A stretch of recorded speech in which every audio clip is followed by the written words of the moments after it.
Hello and welcome to a not so awesome review. Today we're looking at Superman Action Comics Volume 1 Deluxe Edition. This is a hardcover that combines Volume 1 and Volume 2 of the trade paperback into this. And I gotta say, I really, I really actually like this a lot. Um, but before we get into it, let's talk about the hardcover itself. The dust cover and everything looks fine and all, but uh, yeah. Okay, anyone watched my reviews, especially for the Batman ones, because I said this in I think every single one. My biggest complaint, at least my most consistent complaint, was what's under the dust cover is just plain. It's uh, black with kind of like the logo imprinted on it, and then the name of the book on the side, but you can't read any of it. And every hardcover that's come out since Rebirth, at least it's in the Rebirth line. I don't know about any of the older stuff, whatever, but all the Rebirth stuff has art that goes around the spine, and that's awesome. Part of me feels like, yeah, I complained enough that they heard, but I really doubt that anybody from DC watched any of my videos and heard my complaints about that. But that's awesome. It's not even just these ones, because these ones do retail a bit more. $34.99 is the retail price US, $45.99 Canadian. Um, in stock trades, get it. I think they're like 50% off, 45 to 50% off on the first week they come out, and then after that they're usually, I think it's 50% off first week and then it's 45% off, more or less, for like the rest of the time it's up there. Don't quote me on that. It could be a little bit less. I could be remembering wrong. Amazon always has a discount of I think around 30-ish% usually. Um, Barnes & Noble's website, I want to say, does discount books, but if you go in person, you're going to be paying full retail unless, of course, you have their membership card, which costs a lot of money. Which, if you want to get their membership card, I think you have to spend like $120, so you can pay the $20, and it'll be basically the same price you were paying anyway. Or if you want to actually have a savings, pay $140, then that should deduct the 20% and the 20. I think math is hard. Anyways, back to the point on hand. Even the books that are still the regular $25, $26, I believe, like the All Star Batman book by Scott Snyder, that has a wraparound cover. The event, what was it? Night of the Monster Men wraparound cover. I think the Rebirth one, because I know they re-released that Prestige edition into a hardcover. I believe that has a wraparound cover like that too. So that's awesome. I think this is going to be like their new standard in this. Now my complaint on that is if you saw the spine, which I'll show you one more time really quick before we get into the actual review, it doesn't say the name of the book on there, so if you lose the dust cover, you get this awesome picture, but you'll have to kind of remember it by the way it looks like to see what volume it is, or open it up or whatever. This book contains issues 957 through 966 of Action Comics and Justice League at number 52. Yeah, so they went back to the old numbering after New 52 ended for Detective Comics and Action Comics, probably because they're really close to 1,000, and you just know that they're going to like charge $6 for issue 1,000, and it's going to be thick and awesome, but they're going to charge more for it, and I'm cheap, so that's kind of why I'm mentioning the money. But no, that's going to be awesome. A few years from now, we're going to have an issue 1,000 Action Comics, or counting the 52 issues before it as the ones missing in between. So for collectors, I guess that could be kind of annoying, because now you have an issue that starts off at 900 instead of issue 1. But anyways, the book itself, I'm going to have to get into some spoilers for the New 52, just because it's the only real way to explain it, especially Superman. So here we go. If you don't want to be spoiled, I'm sorry, but it's been long enough that I think most people know.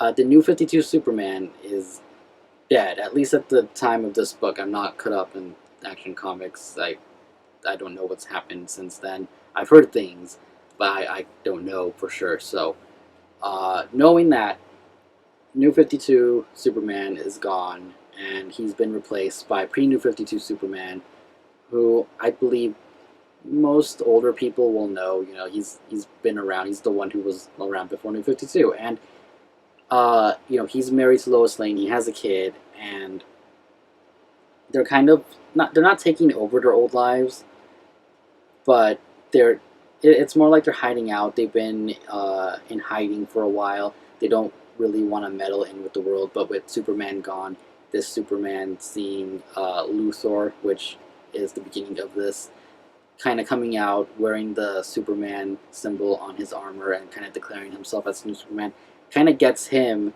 to go out to the public and kind of show himself and confront Luthor because he doesn't trust him, and that's rightly so. The Luthor from New 52 and pre-New 52 are definitely very different characters. The pre-New 52 one, I believe, became president and was impeached at some point or something. He was crazy. He was like definitely next level supervillain compared to this one, which, although wasn't always good. Ever since like Forever Evil and stuff, and he saw like how people liked him when he was trying to be a hero, has kind of changed his ways. We find out what happened to him after he goes to Apocalypse and stuff. If you didn't read it, again, that happens in Justice League Apocalypse Wars. So there's a lot of stuff going on there. We do get an issue kind of explaining a little bit of the fact that New 52 Superman is gone. That I believe that's the Justice League issue, but I'm not actually sure. It just says prologue. I'm not even sure which issue is Justice League, to be honest. When I was reading it, I wasn't paying that much attention. And now the first one said prologue, and then I just read through it. That's how good this book was, though. I do have Volume 1 of Action Comics from New 52, and I haven't read much of it. I think I read a couple of pages and then got distracted by something else. And I am going to finish it eventually, but this book, from the moment I read it, I kind of was like a non-stop read almost all the way through. I took a break for one day, then the next day I read straight through to the end. And I think that's a really good thing. We get a lot of action after the prologue. We get a battle with Doomsday. We get a lot of mysteries kind of popping up, considering other characters, which I will talk about in a spoiler review in a minute here. And that's all the first part of the book. Most of the action is contained to the first part of the book, the first story arc here. And then it does slow down a little bit, but because of the mystery that we're given with a few different characters, it makes you kind of want to read more. At least it made me want to read more. It made me want to go through it and finish the last few issues faster than I would have if, say, I bought the two volumes separately as the paperbacks. I feel like I probably would have read through it slower, because the second half of it, although is good, it's not as good as the first half of this book, but it does leave me wanting more. If I wasn't collecting the hardcovers, I would definitely want to go out and get the paperbacks just to catch up on this. The art in it is amazing. Really have no complaints. This is actually some of the best art I've seen in a while for comic books. Not sure which one of these gentlemen down here made the art. Is it Jurgens, Patch, can't pronounce your last name, sorry, and Tyler Kirkham? Something? I suck at names. I'm sorry. I apologize. Don't blame me. The art is amazing. The writing is really well. Everything is clear. We know who is talking to who at whatever time. The character interactions are, I think, really good. The questions that would rise up with the fact that this other Superman has shown up, I think, is done really well. Kind of the story, we have like a mini story arc with Lois and kind of her struggle through trying to do something. Like I said, I'll get into spoilers in a minute, but she has her own thing. She's trying to figure some things out, and it's cool to see her perspective on what's going on. His kid is interesting. I know that they have, I think, like the super, I don't even know what they're called, Superboys, super something or other. Damian Wayne and Jonathan, I'm pretty sure his name is John, names again, have their own comic book where they're kind of like doing their own thing. So I do want to read that when it comes out in hardcover. And yeah, there's not much to say without spoiling things, which I will get into, like I said, in a second. But for all those who don't want to get spoiled, if you have been wanting to get into Superman, I do definitely recommend this. Is it a good jumping on point? Yes and no. That'll probably be my only complaint here, because, like I said, pre-new Superman, pre-new 52 Superman, he's gone. He's been replaced by original Superman, and that could lead to some questions for people kind of wanting to know, like, okay, what happened with him? What's his history? At the same time, I wouldn't say, okay, yeah, before you read this, you got to read all new 52 Superman and new 52 Action Comics so you can understand the story. Yes, it would probably help a lot, and I believe there's a Lois and Clark trade paperback that shows how pre-New 50 Superman got into the New 52 universe. I still haven't picked it up. I do want to. I really want to read that. I just haven't gone around to it yet. But yeah, so would I recommend it to a new reader? Yes. Like I said, I haven't really read through Action Comics yet. I've definitely not read much of Superman. I did read some of his events and stuff, but I didn't read throughout his entire story. Um, Even his death, I didn't. I don't think I read through all of it, so I'm not actually 100% sure on like what happens at the end. I know a few things that happen because of Apocalypse Wars, but that's about it. So I would say pick this up, and if you want to learn more about the pre-him, you can always, if you don't want to spend the money, Wikipedia it or go back and get the other trades. But if you want to start off with this, go ahead. It is really good. I highly recommend it. I would give it a 4.5 out of 5, just because, like I said, you kind of, I'm not saying need to know, but you might want to know what happened to Pre-New 52 Superman and how everything kind of comes here. And the same thing with that, was it the Lois and Clark trade? I'm not sure if that's the name of it. I'll put the name down here if I remember.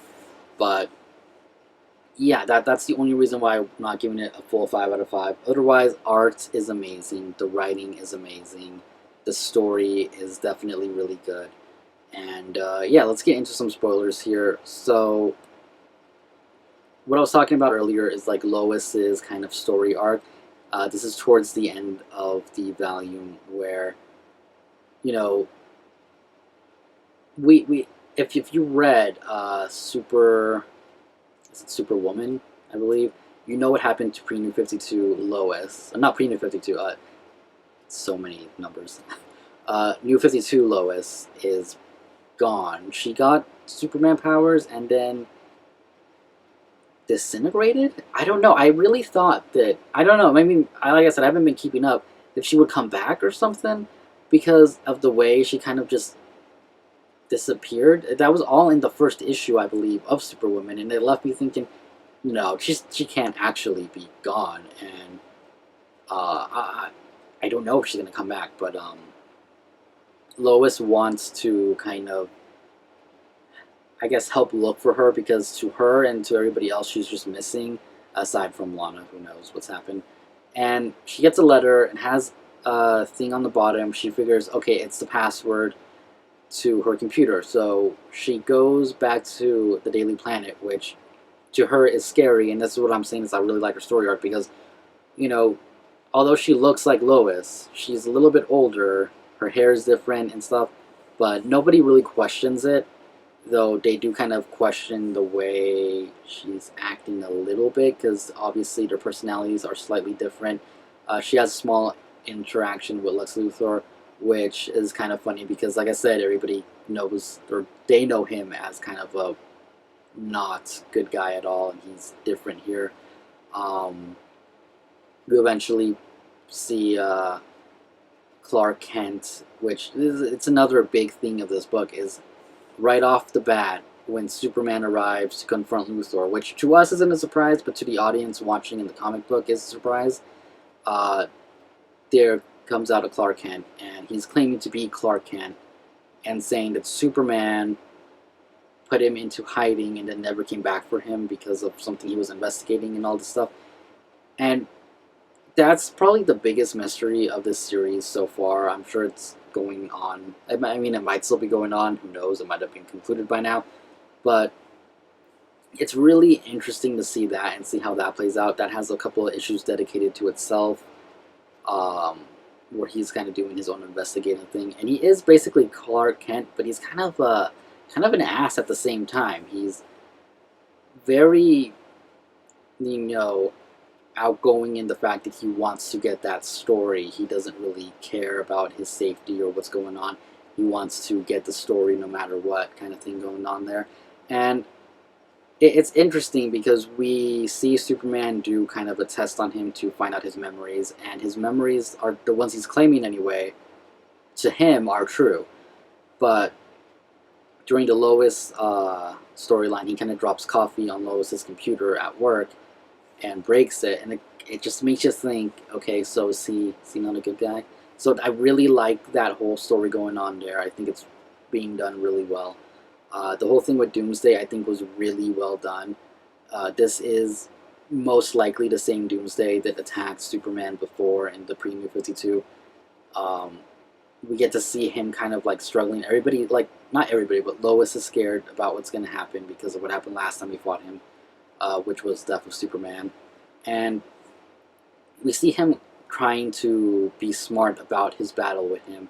We have Wonder Woman show up and help out, which I think was a good touch, though I think it would have been nice to see the rest of the Justice League kind of show up or something. I think that would have helped out a little bit.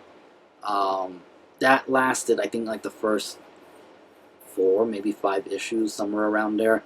And it was good. It was done really well. It shows Lex kind of helping out, trying to be the hero as well.